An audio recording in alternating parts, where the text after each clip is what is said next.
આપણા બધાના ઘરમાં તુલસીનો છોડ હોય જ છે, બરાબર ને? એ ખાલી એક છોડ નથી, એ તો શ્રદ્ધા અને પોઝિટિવ એનર્જીનું પ્રતીક છે. પણ ઘણીવાર એવું થાય કે એ સૂકાવા લાગે અને ત્યારે આપણને ચિંતા થાય, સ્વાભાવિક છે. તો ચાલો આજે આપણે આ જ વિષય પર વાત કરીશું. હું તમને જણાવીશ કેટલાક એકદમ સહેલા ઘરેલું ઉપાયો જે તમારા સુકાઈ રહેલા તુલસીના છોડમાં ફરીથી જીવ પૂરી દેશે. શું તમારા ઘરે પણ તુલસીજી સુકાઈ રહ્યા છે? પાંદડા પીળા પડી રહ્યા છે? છોડ જાણે એકદમ નિસ્તેજ, નિર્જીવ લાગી રહ્યો છે? જો આવું હોય ને તો જરાય ગભરાવાની જરૂર નથી, કારણ કે આનો જે ઇલાજ છે ને એ કોઈ મોંઘી દવાઓમાં નથી, પણ આપણા પોતાના રસોડામાં જ છુપાયેલો છે. તમે જુઓ, સવાર સાંજની પૂજા હોય કે પછી ઘરની હવા શુદ્ધ કરવાની વાત હોય, તુલસી આપણા જીવન સાથે કેટલી ઊંડાણથી જોડાયેલી છે, એટલે જ એની સંભાળ રાખવી એ આપણી જવાબદારી પણ બને છે, ખરું ને? સારું, તો કોઈ પણ ઉપચાર શરૂ કરીએ એ પહેલાં સૌથી પહેલું અને જરૂરી કામ શું છે? એ છે સમસ્યાના મૂળ સુધી પહોંચવું.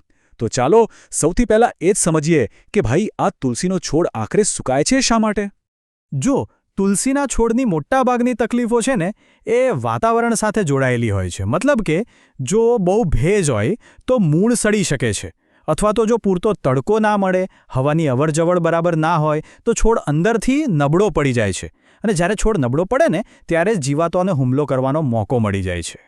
તો અસલી વિલન કોણ છે? આ નાના નાના જીવજંતુઓ. ખબર છે એ શું કરે છે?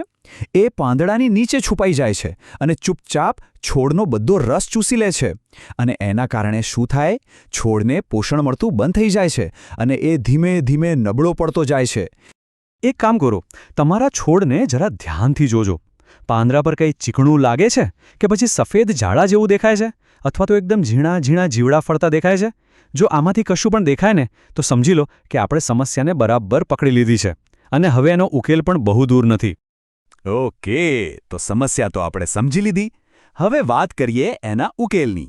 અને સૌથી મજાની વાત શું છે ખબર છે? આ બધા જ ઉપાયો માટેની વસ્તુઓ આપણા રસોડામાં જ છે. એકદમ સહેલા, સસ્તા અને સૌથી જરૂરી એકદમ નેચરલ.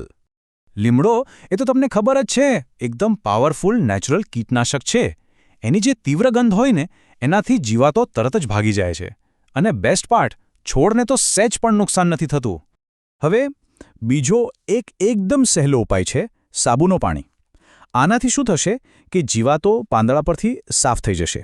પણ હા, એક વાતનું ખાસ ધ્યાન રાખજો, સાબુનો ઉપયોગ બહુ વધારે નથી કરવાનો. અઠવાડિયામાં ફક્ત એક જ વાર સ્પ્રે કરજો, નહીંતર પાંદડાને નુકસાન થઈ શકે છે. અને આ તો છે એકદમ દેશી જુગાડ, પણ એટલો જ અસરકારક. લસણ અને મરચાંની જે તીખી ગંધ હોય છે ને એ જીવાતોથી બિલકુલ સહન નથી થતી.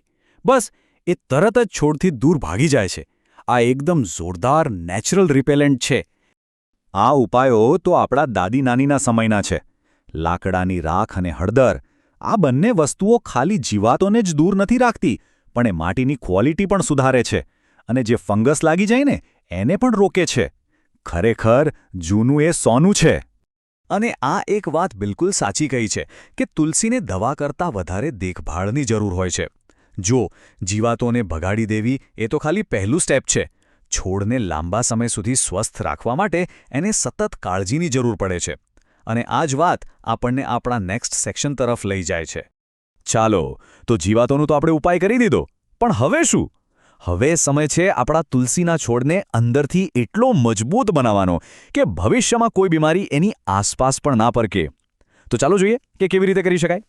તમે વિચારો, જીવાતોના હુમલા પછી છોડ એકદમ નબળો પડી ગયો હોય છે. એને ફરીથી હેલ્ધી થવા માટે સારા પોષણની ખૂબ જ જરૂર હોય છે.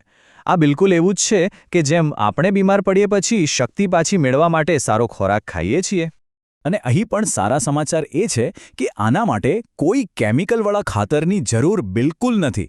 બસ છાણિયું ખાતર, વર્મી કમ્પોસ્ટ કે પછી સૂકા પાંદડામાંથી બનાવેલું ખાતર, આ બધા એકદમ નેચરલ ઓપ્શન છે જે તુલસીજીને ફટાફટ રિકવર થવામાં અને એકદમ મજબૂત બનવામાં મદદ કરશે. અને છેલ્લે સૌથી અગત્યની વાત, prevention is better than cure. ખરું ને?